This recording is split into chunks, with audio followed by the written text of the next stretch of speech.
Assalamualaikum warahmatullahi wabarakatuh. Yang kami hormati Bapak Mahsun SEME serta teman-teman yang berbahagia.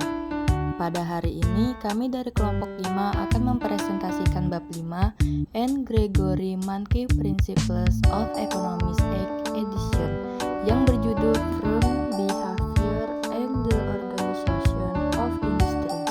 Namun sebelumnya, izinkan kami memperkenalkan anggota kelompok kami, dimulai dari saya, Julieta Selasiren dengan NIM 9920250028 dan teman saya Zahra Aulia Yakub dengan NIM 9920250078. Kami dari kelas 1 AP1.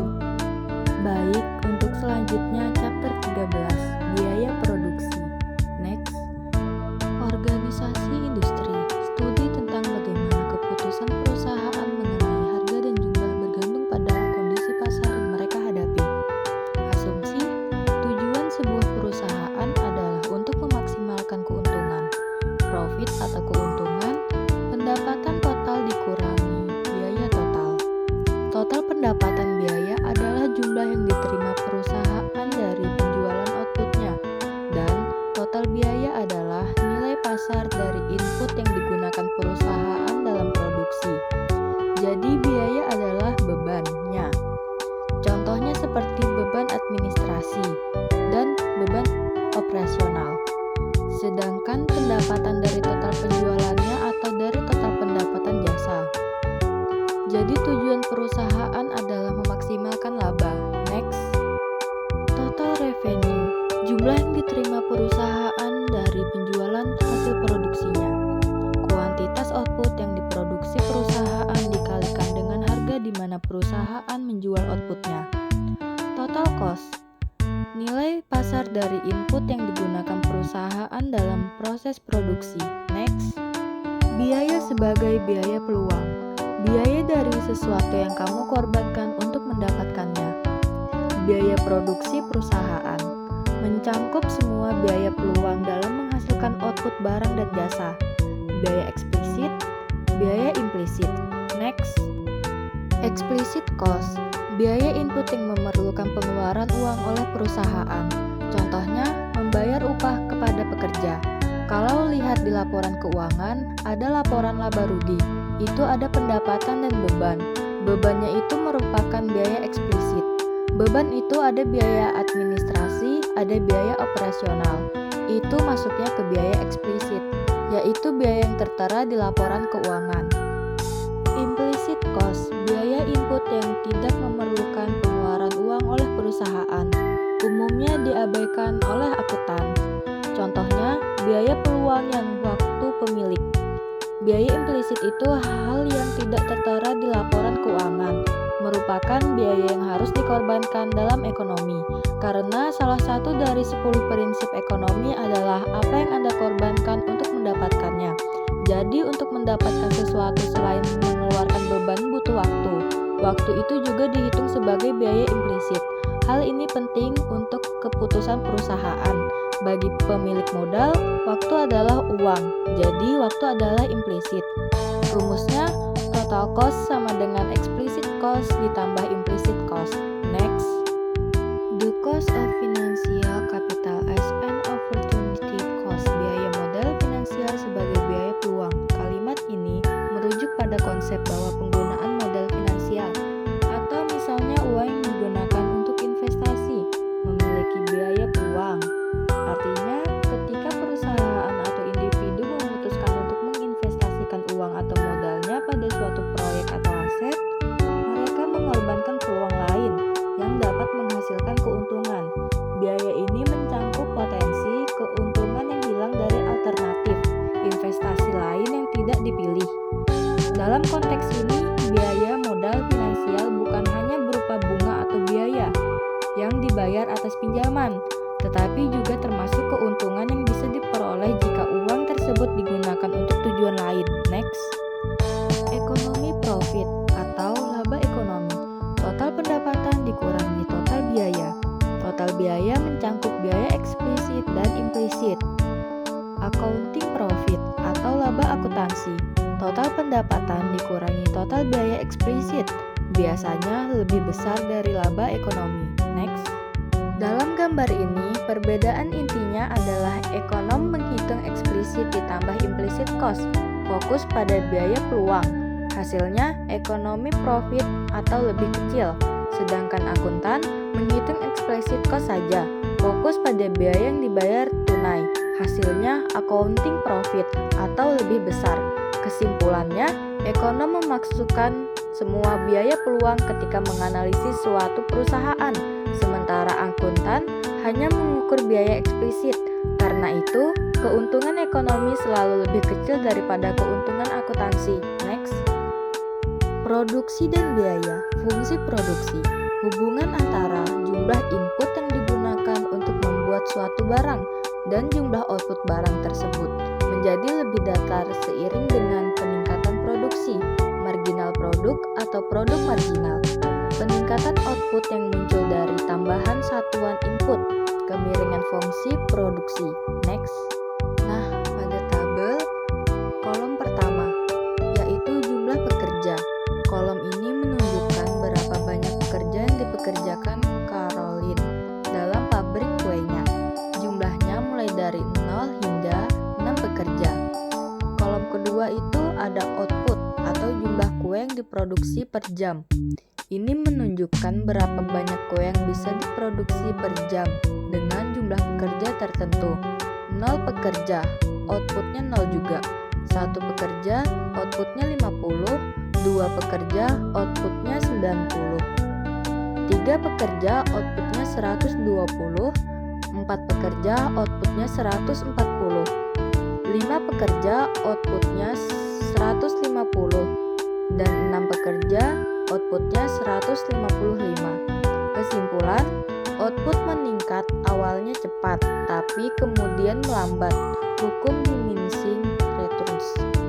Pada kolom ketiga ada marginal product of labor. Marginal produk sama dengan tambahan output ketika menambah satu pekerja. Contoh, dari 0 ke 1 pekerja, output naik 50.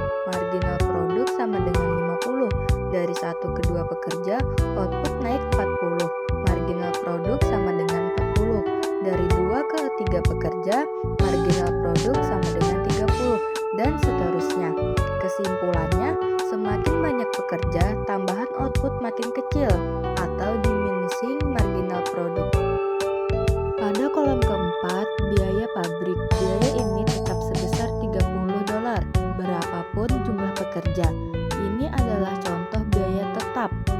Pada kolom kelima, biaya pekerja. Biaya pekerja meningkat sesuai jumlah tenaga kerja dengan asumsi setiap pekerja dibayar $10, sehingga satu pekerja $10, 2 pekerja $20, 3 pekerja $30, 4 pekerja $40, 5 pekerja $50, 6 pekerja $60. Ini adalah biaya variabel.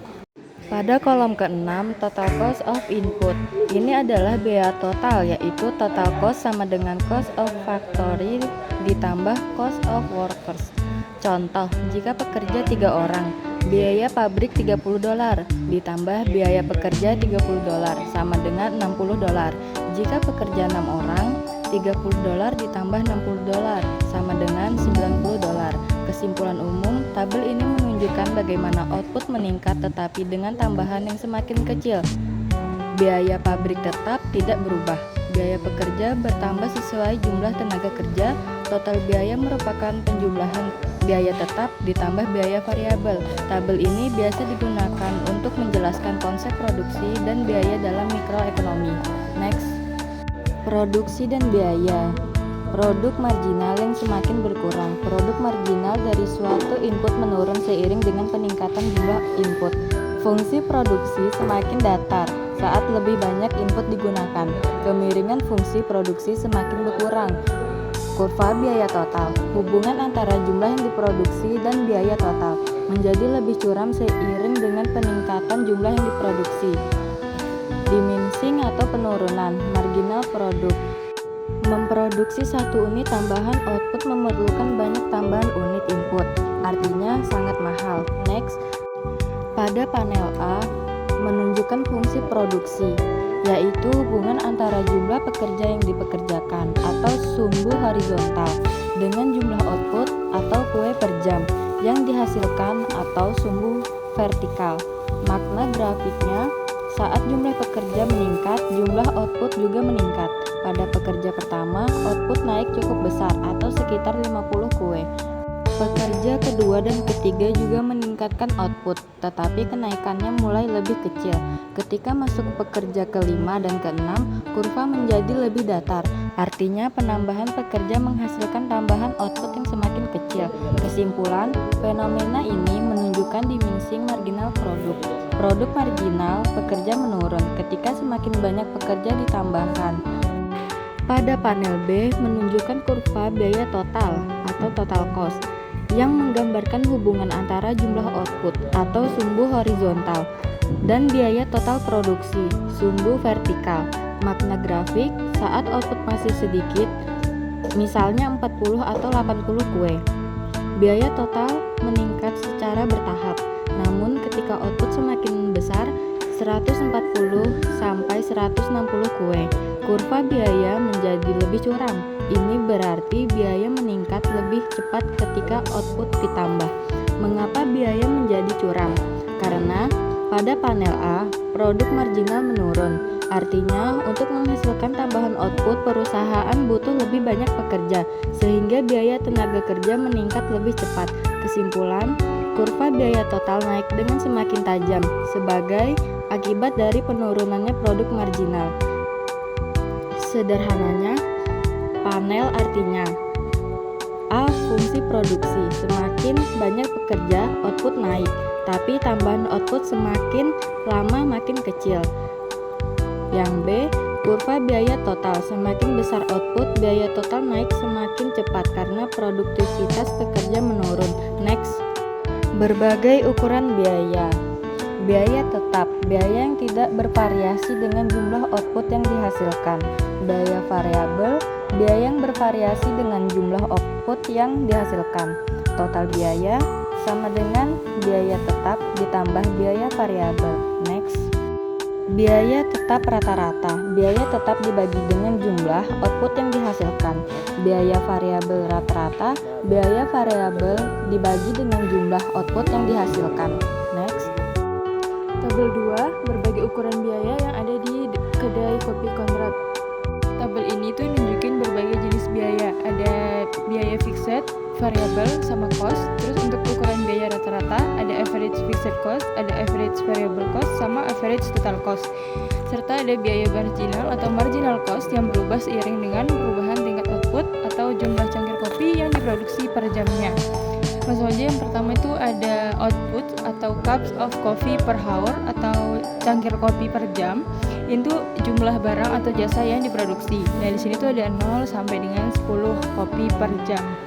Terus untuk yang kedua ada total biaya atau total cost. Itu jumlah dari biaya tetap total atau fixed cost dan biaya variable total atau variable cost pada setiap tingkat output. Jadi dia total cost itu sama dengan fixed cost ditambah variable cost. Contohnya kayak pada output 5, itu kan total costnya $7.80. Itu tuh dia dapat dari variable costnya $3 ditambah sama fixed costnya $4.80. Jadi sama dengan total costnya $7.80. Lanjut yang kolom 3, biaya tetap total atau fixed cost itu biaya yang tidak berubah berapapun jumlah outputnya. Jadi kalau di contoh ini dia awalnya outputnya 0 tuh $3 sampai outputnya 10, ya harganya tetap $3. Terus lanjut di kolom 4 itu ada biaya variable total atau variable cost, yaitu biaya yang berubah sesuai dengan tingkat outputnya. Yang kelima ada biaya tetap rata-rata atau average fixed cost, yaitu biaya tetap atau biaya tetap total yang dibagi sama jumlah output. Jadi AFC ini dia selalu menurun seiring peningkatan output. Jadi AFC itu sama dengan fixed cost dibagi quantity atau outputnya. Jadi kalau misalnya dicontoh kayak output 1 kan average fixed cost-nya itu $3 dibagi 1 dia tetap $3. Tapi di output 10 average fixed cost-nya itu $3 dibagi 10 dia sama dengan 0,30 sen. yaitu biaya variabel rata-rata atau average variable cost. Itu biaya variabel total dibagi sama jumlah outputnya. Jadi kalau rumusnya itu AFC sama dengan VC dibagi Q atau quantity. Terus selanjutnya kolom 7 itu ada average total cost atau biaya total rata-rata. Nah, kalau di sini total biayanya itu dibagi sama jumlah outputnya. Ini juga bisa dihitung sebagai AFC ditambah AVC ATC. Biasanya dia bakal bentuk U atau enggak. Average total cost ini sama dengan total cost dibagi quantity sama dengan average fixed cost ditambah average variable cost. Selanjutnya di kolom 8 itu ada biaya marginal atau marginal cost. Nah, kalau ini itu peningkatan total biaya yang berasal dari memproduksi satu unit output tambahan. Rumus dari marginal cost itu delta total cost dibagi delta Q atau quantity. Kalau kita lihat di output 2, marginal cost-nya itu kan $4.50 dikurang $3.80 dibagi 2 dikurang 1. Jadi dia 70 sen. Terus marginal cost ini biasanya juga berbentuk U, terus nanti dia memotong kurva average total cost dan average variable cost pada titik terendah mereka. Jadi intinya biaya tetap total yang ada di kolom 3 itu dia konstan tetap $3. Terus kalau untuk biaya tetap rata-rata yang ada di kolom 5 itu terus menurun seiring meningkatnya output. Terus untuk biaya variabel dan total biaya variabel yang ada di kolom 4 sama total biaya di kolom 2 itu dia bakal meningkat seiring meningkatnya output. Jadi kalau outputnya tambah, mereka bakalan tambah tinggi. Terus kalau untuk marginal cost-nya atau biaya marginalnya yang ada di kolom 8, dia itu kan awalnya menurun. Intinya dia dari 30 sen ke 50 sen ke 60 sen ke 70 sen. Jadi dia meningkat. Nah, ini tuh mencerminkan spesialisasi atau increasing marginal product. Nah, habis itu marginal product itu mulai meningkat dari output 5 ke atas. Dia kayak tambah tinggi tuh. Nah, ini tuh mencerminkan hasil marginal yang semakin berkurang atau diminishing marginal product. Jadi tabel ini tuh kayak mengilustrasikan bahwa perusahaan harus memproduksi pada tingkat output yang membuat biaya total rata atau average total cost minimum, yaitu di mana MC-nya sama dengan ATC-nya atau marginal cost-nya sama dengan average total cost-nya untuk mencapai efisiensi biaya tertinggi. Next, slide selanjutnya ada gambar 3 atau kurva biaya total contract atau contract total cost curve. Nah, kurva total cost ini itu dibuat dengan mengambil data dari kolom 1 sama kolom 2 pada tabel tadi. Nah, sumbu horizontalnya ini itu tuh jumlah outputnya atau quantity of outputnya. Terus untuk sumbu vertikalnya itu total cost-nya. Kalau kita lihat di tabel, waktu outputnya dari 0 ke 10, total cost-nya itu naik dari $3 ke $15. Terus tapi kenaikannya itu tidak naik secara rata, jadi semakin ke kanan kenaikannya semakin cepat, makanya kurvanya menanjak dan semakin curam. Terus kalau pada output kecil dia kenaikan biayanya masih kecil. Kalau dilihat dari tabel tadi, dari 0 ke 1 cup itu total cost-nya naik dari $3 jadi ke $3.30. Berarti kan dia naik 30 sen. Terus kalau untuk dari 1 ke 2 cup, dia total cost-nya naik dari $3.30 jadi $3.80. Jadi dia naik sekitar 50 sen. Nah, kenaikan biayanya ini masih kecil karena perusahaan masih bekerja efisien dan belum menghadapi penurunan produktivitas. Terus kalau semakin banyak output, tambahan biaya makin besar. Mulai output menengah, kenaikan total cost-nya makin cepat. Jadi kalau kita lihatnya dari tabel sebelumnya itu dari 5 ke 6 cup-nya itu total cost-nya naik dari $6.50 ke $7.80. Jadi dia naik sekitar $1.30. Terus untuk dari cup 9 ke cup 10 total cost-nya naik awalnya $12.90 ke $15. Jadi dia naik $2.10. Nah, ini tuh terjadi karena diminishing marginal product, yaitu setiap tambahan unit output membutuhkan lebih banyak biaya variabel. Jadi pekerja atau mesin itu mulai kewalahan sehingga setiap unit tambahan lebih mahal. Nah, karena tambahan biayanya makin besar, berarti kurva total cost-nya jadi semakin curam. Makanya kurva awalnya agak datar, tapi dia lama-kelamaan menanjak kemudian naik ke atas jadi tajam gitu. Artinya produksinya sedikit sama dengan biaya naiknya pelan, tapi kalau produksinya banyak, biaya naiknya cepat. Itulah kenapa kurva total cost-nya berbentuk cembung ke atas atau curam semakin ke kanan. Next, slide selanjutnya, the various measures of cost part 3 atau berbagai ukuran bagian 3. Di sini ada average total cost atau biaya total rata-rata. Ini tuh untuk setiap unit barang yang diproduksi. Jadi konsepnya sederhana tapi penting karena average total cost ini bakal nunjukin berapa sebenarnya biaya yang dikeluarkan perusahaan untuk menghasilkan satu unit output.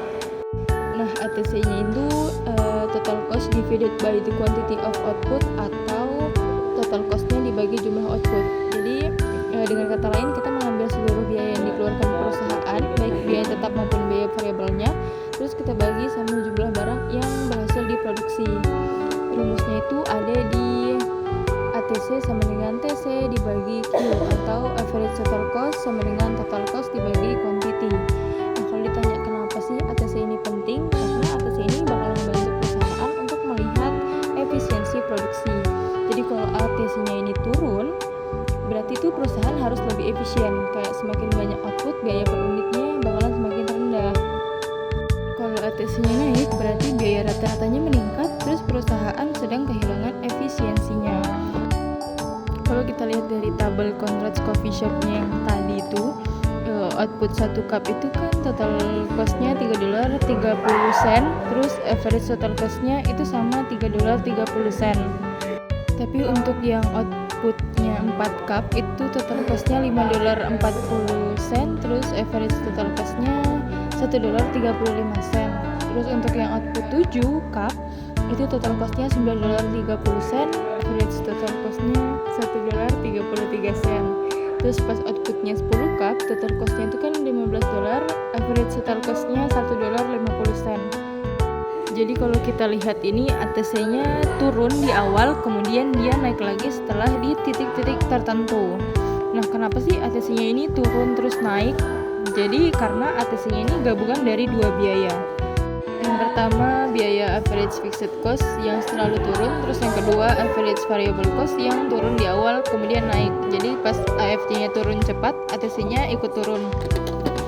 Cuman ketika AFC mulai naik, ATC-nya juga ikut terdorong naik. Nah, hasilnya kurva ATC-nya berbentuk U. Next, untuk slide selanjutnya di bagian 4, ini ada marginal cost atau biaya marginal. Jadi ini salah satu konsep biaya yang paling penting dalam ekonomi produksi. MC ini nunjukin berapa tambahan biaya yang harus dikeluarkan perusahaan ketika memproduksi satu unit output tambahan. Jadi marginal cost ini adalah peningkatan biaya total yang timbul dari satu unit tambahan produksi. Jadi kalau perusahaan nambah produksi satu unit lagi itu namanya marginal cost. Nah, kalau tadinya perusahaan itu memproduksi 4 cup lalu naik ke 5 cup, MC-nya itu adalah selisih total cost antara output 5 dan output 4. Rumus marginal cost ini marginal cost sama dengan delta total cost dibagi delta quantity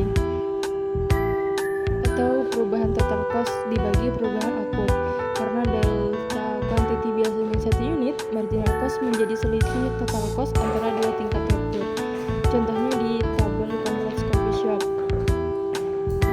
Yang awal itu kan dari 1 ke 2 cup itu total cost-nya naik dari $3.30 ke $3.80. Nah, MC-nya dia mana? MC-nya itu ya 50% dari itu. Terus kalau di cup lain tuh dari cup 4 ke cup 5 itu total cost-nya naik dari $5.40 ke $6.50. Jadi MC-nya itu yang $1.10. Nah, terus kalau untuk yang dari cup 9 ke cup 10 itu total cost-nya naik dari $12.90 ke $15. MC-nya itu berarti $2.10. Jadi kalau kita lihat semakin besar outputnya, MC-nya itu bakalan semakin besar. Kalau ditanya kenapa MC-nya semakin meningkat, jadi itu karena penurunan produktivitas marginal. Jadi semakin banyak perusahaan memproduksi, semakin banyak input ekstra yang dibutuhkan untuk menghasilkan satu unit tambahan. Input tambahan ini bakalan lebih mahal, sehingga biaya tambahan per unitnya juga lebih besar. Jadi ini ngasih tahu perusahaan apakah perlu menambah output itu bakalan membuat efisien atau enggak, terus kapan perusahaan harus berhenti menambah produksi. Jadi intinya kalau marginal cost-nya rendah, menambah produksi masih menguntungkan, tapi kalau marginal cost-nya terlalu tinggi, perusahaan mulai menghadapi ketidakefisienan. Next, slide selanjutnya di bagian 5 ini ada rising marginal cost curve atau kurva marginal cost naik. Jadi kurva marginal cost-nya ini naik itu karena perusahaan mengalami diminishing marginal product, yaitu produktivitas tambahan dari setiap unit input, misalnya dari tenaga kerja yang makin lama makin menurun. Artinya pada awal produksi tambahan satu pekerja itu bisa meningkatkan output yang cukup besar, terus MC-nya rendah, tapi setelah kapasitasnya mulai penuh, tambahan pekerja ini memberikan output tambahan lebih sedikit sehingga marginal cost-nya naik. Karena untuk menambah satu unit output itu dibutuhkan lebih banyak biaya. Jadi intinya penurunan produktivitas ini menyebabkan biaya tambahan per unitnya meningkat sehingga kurva marginal cost-nya menanjak. Terus selanjutnya U-shape average total cost curve atau kurva biaya total itu rata-rata berbentuk U. Kalau ditanya kenapa, itu karena average total cost itu adalah hasil penjumlahan dua komponen, yaitu average variable cost sama average fixed cost. Jadi bentuk kurva average total cost itu dipengaruhi oleh perilaku masing-masing biaya rata-rata. Kenapa AFC itu selalu menurun seiring dengan meningkatnya output? Itu karena fixed cost-nya dibagi dengan jumlah output yang semakin besar. Akhirnya biaya tetap per unitnya itu turun terus penurunan average fixed cost-nya ini menarik average total cost-nya ke bawah pada awal produksi. Makanya ini menyebabkan bagian turun dari kurva average total cost. Terus average variable cost itu biasanya meningkat seiring dengan bertambahnya output. Ini karena diminishing marginal product, yaitu average variable cost-nya bisa turun sebentar, ada efisiensi awal, tapi setelah output yang bertambah banyak, average variable-nya naik karena produksi tambahan makin mahal. Nah, ini kenaikan average variable cost inilah yang menyebabkan bagian naik pada kurva average total cost. Jadi akhirnya ATC ini bakalan berbentuk huruf U, yaitu kombinasi average fixed cost yang turun terus ditambah average variable cost yang naik pada output tinggi menghasilkan bentuk yang turun datar terus naik. Jadi dia menjadikan huruf U gitu.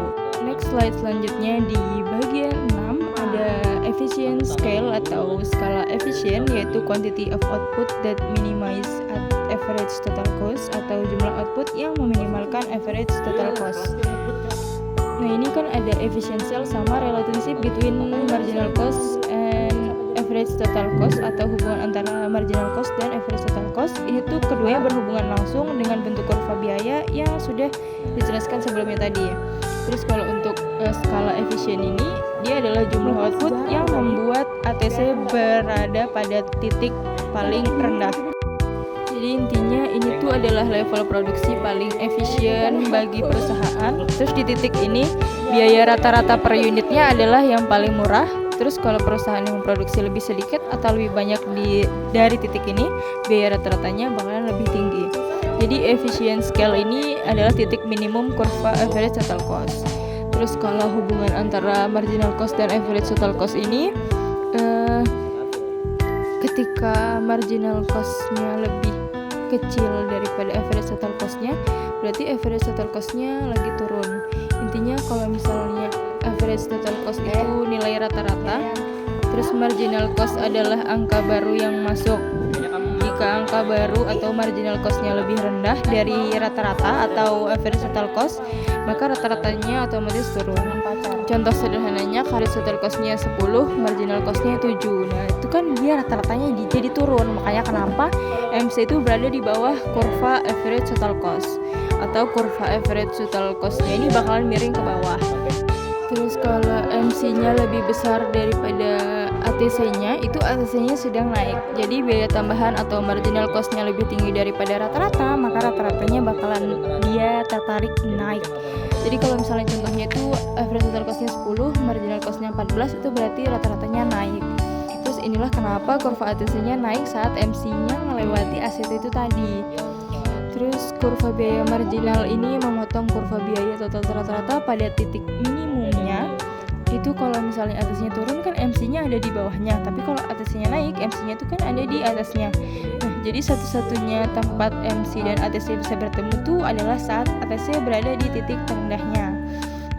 Karena itu MC itu selalu memotong ATC tepat pada titik minimum ATC. Nah, ini tuh berlaku di semua perusahaan, di semua jenis industri. Next, slide selanjutnya gambar 4. Conrad's average cost and marginal cost curve atau kurva biaya rata-rata dan biaya marginal Conrad. Nah, ini biaya yang pertama, biaya marginalnya atau MC ini meningkat seiring outputnya naik. Ini tuh kelihatan di kurva MC-nya yang terus menanjak yang warna merah itu, yang artinya setiap tambahan satu cangkir kopi memerlukan biaya ekstra yang semakin besar. Terus kalau untuk yang kedua ada kurva biaya total rata-rata atau average total cost yang berbentuk U itu. Pada output kecil ATC-nya itu tinggi karena biaya tetapnya terbagi ke sedikit unit. Jadi saat produksinya meningkat, ATC-nya turun lalu naik kembali ketika biaya marginalnya mulai meningkat. Terus yang ketiga ada MC-nya yang memotong ATC pada titik minimum ATC. Ini tuh kelihatan di tengah grafik kalau dia nunjukin bahwa ketika MC-nya lebih rendah daripada ATC, ATC-nya ini turun. Tapi ketika MC-nya lebih tinggi, ATC-nya naik. Terus yang keempat itu yang AFC-nya atau average fixed cost-nya yang terus menurun. Itu kan dia awalnya tinggi, tapi dia kemudian dia turun itu karena biaya tetapnya terbagi semakin banyak unit. Terus yang kelima ada average variable cost-nya yang juga berbentuk U. Itu kan dia awalnya turun karena efisiensi, kemudian dia naik lagi kembali mengikuti peningkatan biaya marginal. Next, selanjutnya di bagian 7 ada typical cost curves atau kurva biaya tipikal. Yang pertama, biaya marginal akhirnya meningkat seiring dengan jumlah output. Jadi kalau di tahap awal perusahaan mungkin bisa nambah outputnya dengan biaya tambahan yang masih rendah. Tapi setelah mencapai kapasitas tertentu, setiap unit tambahannya mulai membutuhkan lebih banyak tenaga kerja, terus penggunaan alat lebih intens, sama tambahan input lainnya yang lebih mahal. Ini tuh terjadi karena diminishing marginal produk. Jadi akibatnya kurva MC itu bakalan naik cukup tajam pada output yang lebih tinggi. Terus yang kedua ada kurva biaya total itu rata-rata berbentuk U. Itu karena yang pertama karena dua hal. Yang pertama itu AFC-nya kan selalu turun. Jadi seiring bertambahnya output, dia membutuhkan ATC di awal. Terus kalau average variable cost-nya itu kan akhirnya naik. Itu ketika produktivitasnya marginalnya menurun. Jadi dia mendorong ATC-nya naik kembali gitu. Kombinasi keduanya ini ngebuat kurva ATC-nya itu turun terus mencapai titik minimum baru dia naik lagi. Makanya di grafik ekonomi kurva ATC-nya itu selalu memiliki bentuk U atau U-shape gitu. Terus yang ketiga dia ada kurva biaya marginal memotong kurva biaya total rata-rata pada titik minimum biaya total rata-rata. Jadi kalau MC-nya kurang dari ATC kan ATC-nya turun. Terus kalau MC-nya lebih dari ATC kan ATC-nya naik. Nah, satu-satunya tempat MC dapat beralih dari lebih rendah menjadi lebih tinggi terhadap ATC itu ada di titik minimum ATC. Makanya kurva MC memotong kurva ATC tepat di titik terendahnya. Nah, itu adalah ciri khas semua kurva biaya perusahaan. Next, untuk slide selanjutnya ada gambar 5 cost curve for a typical firm atau kurva biaya untuk perusahaan tipikal. Nah, gambar ini tuh ngasih lihat bentuk kurva biaya yang umum dimiliki banyak perusahaan. Nah, pada awalnya perusahaan itu mengalami peningkatan produk marginal, jadi dia MC-nya dan average variable cost-nya turun terlebih dahulu. Terus kemudian setelah mencapai titik tertentu, terjadi penurunan produk marginal yang membuat MC sama average variable cost-nya ini mulai naik kembali. Marginal cost-nya ini kan turun di awal karena efisiensi, terus dia naik lagi karena tambahan output yang menjadi lebih mahal. Terus kalau untuk average variable cost-nya itu dia mengikuti pola yang serupa, jadi dia kan turun dulu terus dia naik lagi. Kalau untuk average total cost-nya itu kan dia berbentuk U karena dipengaruhi average variable cost-nya yang naik turun sama average fixed cost-nya yang terus menurun. Terus selanjutnya ada average fixed cost yang selalu turun karena biaya tetapnya dibagi ke semakin banyak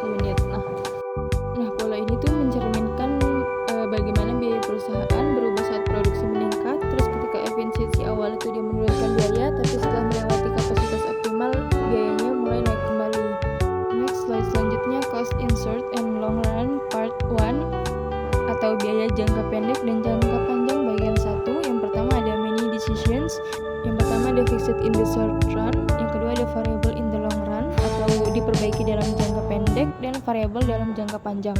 Kalau banyak keputusan produksi bersifat tetap atau fixed di jangka pendek, ini tuh perusahaan nggak bisa ngubah semua inputnya. Jadi beberapa hal itu tetap dan tidak fleksibel. Misalnya kayak ukuran pabrik atau kedai, terus ada jumlah mesin, ada kapasitas tempat, kontrak sewa, sama tenaga kerja tetap. Karena sebagian inputnya fixed, jadi biaya jangka pendeknya bersifat lebih kaku. Terus kalau di dalam jangka panjang, semua inputnya kan bisa berubah. Jadi perusahaan itu memiliki kebebasan penuh untuk menyesuaikan seluruh input produksi. Jadi mereka bisa memperbesar atau memperkecil pabrik, terus mereka bisa menambah atau mengurangi jumlah mesin, terus bisa memindahkan lokasi, kemudian bisa menambah lini produksi. Jadi karena fleksibilitas ini, perusahaan bisa memilih struktur biaya yang lebih efisien. Selanjutnya, firms greater flexibility in the long run, atau perusahaan memiliki fleksibilitas yang lebih besar dalam jangka panjang. Dia punya dua karakter utamanya. Yang pertama, bentuknya lebih datar atau flat gitu. Ini tuh karena perusahaan bisa menyesuaikan kapasitas dengan lebih tepat, terus biaya rata-ratanya tidak melonjak cepat seperti jangka pendek. Dia berbeda sama kurva yang short run, itu karena long run average total cost-nya itu menunjukkan biaya paling efisien untuk setiap tingkat output, sedangkan short run average total cost-nya itu menunjukkan biaya ketika kapasitas tidak dapat diubah. Kemudian kurva short run-nya kan ada di atas long run cost curve. Ini tuh karena kurva biaya jangka pendeknya itu selalu berada di atas atau menempel pada kurva jangka panjang. Terus dia nggak pernah lebih rendah. Kalau ditanya kenapa, itu karena jangka panjang memberikan fleksibilitas penuh. Jadi biaya optimal di LRATC atau long run average total cost ini selalu lebih rendah daripada biaya jangka pendek yang terikat kapasitas tetap. Jadi LRATC tadi itu bisa dianggap sebagai selimut yang menyentuh titik minimum dari semua kurva short run average total cost. Next slide selanjutnya ini ada gambar 6, yaitu average total cost in short and long runs, atau rata-rata total biaya dalam jangka pendek dan jangka panjang. Yang pertama dia ada kurva ATC jangka pendek yang warna biru. Itu tuh terdiri dari 3 kurva yang berbeda di pabrik kecil, pabrik sedang, sama pabrik besar. Dalam jangka pendek, perusahaan terikat pada ukuran pabrik sehingga setiap ukurannya itu bakalan menghasilkan kurva ATC yang berbeda. Yang kedua itu ada kurva ATC jangka panjang, itu yang warna merah. Itu merupakan amplop atau envelope yang menyentuh titik-titik terendah dari setiap ATC jangka pendek. Nah, dalam jangka panjang, perusahaan bisa membeli ukuran pabrik yang paling efisien sehingga biaya rata-ratanya menjadi lebih rendah. Terus yang ketiga tuh ada economic of scale atau skala ekonomi. Itu pada bagian kiri, kurva long run-nya itu kan menurun. Dia artinya semakin besar produksi, biaya rata-ratanya bakalan semakin turun. Terus yang keempat ada constant returns to scale di bagian tengah, yaitu kurva long run relatif datar. Itu karena outputnya bertambah tapi biaya rata-ratanya tidak berubah banyak. Yang kelima ada diseconomies of scale, yaitu pada bagian kanan, kurva long run-nya mulai naik, produksi besar justru meningkat biaya rata-rata. Terus biasanya karena koordinasi dan manajemen menjadi semakin sulit. Yang kanan tuh inti dari bagian ini tuh di short run yang terikat kapasitas, terus long run yang fleksibel memilih kapasitas paling efisien sehingga berbentuk kurva ATC long run yang lebih halus dan rendah. Next slide selanjutnya ada cost in short and long run di part 2 atau biaya jangka pendek dan jangka panjang di bagian 2. Yang pertama ada economic of scale, yang kedua ada skala pengembalian konstan atau constant returns to scale. Yang pertama skala ekonomi. Jadi dia terjadi ketika biaya total rata-rata jangka panjang atau long run average total cost menurun saat perusahaan meningkatkan jumlah output. Terus kalau ditanya kenapa biayanya turun saat outputnya naik, itu karena perusahaan mulai mendapatkan manfaat dari operasi berskala besar. Kayak misalnya spesialisasi pekerja yang pekerjanya bisa fokus pada tugas tertentu, jadi bisa lebih cepat, lebih terampil, sama lebih produktif. Contoh lainnya itu penggunaan mesin dan teknologi secara lebih efisien. Jadi kapasitas yang besar itu memungkinkan perusahaan memakai peralatan yang lebih canggih dan produktif. Contoh lainnya lagi itu ada pembelian bahan baku dalam jumlah besar. Jadi perusahaan itu bisa mendapatkan harga lebih murah dari pemasok atau diskon volume. Nah, semua hal ini tuh ngebuat biaya per unitnya semakin kecil ketika outputnya diperbesar. Nah, kalau bentuk kurvanya itu long run average total cost-nya itu miring ke bawah. Terus selanjutnya yang kedua itu kan ada constants returns to scale atau skala pengembalian konstan. Ini tuh terjadi ketika biaya total rata-rata jangka panjangnya tetap meskipun outputnya meningkat. Jadi bisa dibilang meningkatkan skala produksi tidak membuat perusahaan lebih efisien, tapi juga tidak membuatnya lebih boros. Jadi bisa dibilang stabil. Kalau ditanya kenapa, karena struktur perusahaannya sudah optimal, terus organisasinya tetap efisien pada berbagai tingkat output, terus juga nggak ada keuntungan tambahan dari spesialisasi lebih jauh, kemudian nggak ada biaya tidak naik karena koordinasi masih mudah diatur. Jadi kalau outputnya naik, biaya rata-rata per unitnya dia tetap atau flat gitu. Terus kalau bentuk kurvanya itu dia mendatar atau horizontal. Next, slide selanjutnya di bagian 3 yaitu diseconomies of scale atau skala diseconomies. Skala diseconomies ini terjadi ketika biaya total rata-rata jangka panjang atau long run ATC-nya itu meningkat saat perusahaan meningkatkan jumlah output. Jadi intinya semakin besar perusahaan produksi, semakin mahal biaya rata-rata untuk menghasilkan satu unit barang. Ini kebalikan dari economy of scale yang tadi. Terus selanjutnya itu kenapa biayanya justru naik saat outputnya membesar, itu karena penyebab utamanya tuh di masalah koordinasi. Jadi kalau perusahaannya tumbuh lebih besar, yang terjadi tuh yang pertama ketika kombinasi antar bagiannya menjadi lebih rumit, terus yang kedua ada pengawasan yang makin sulit, yang ketiga birokrasinya bertambah, yang keempat keputusannya jadi lebih lambat, terus yang kelima koordinasi antar divisi sering tidak sinkron. Jadi semua ini tuh menyebabkan inefisiensi operasional sehingga biaya per unitnya bakalan ikut naik. Contoh nyatanya itu kayak pabrik besar yang punya banyak lini produksi mungkin sulit memastikan semua bagian bekerja seragam dengan dan efisien. Terus contoh lainnya itu ada perusahaan besar memerlukan manajemen berlapis-lapis yang berarti biaya administrasi makin tinggi. Terus kalau untuk bentuk kurva diseconomies of scale atau long run average total cost-nya itu bagian kirinya menurun yang di economies of scale-nya. Terus di bagian tengahnya mendatar, itu di bagian constant return of scale-nya.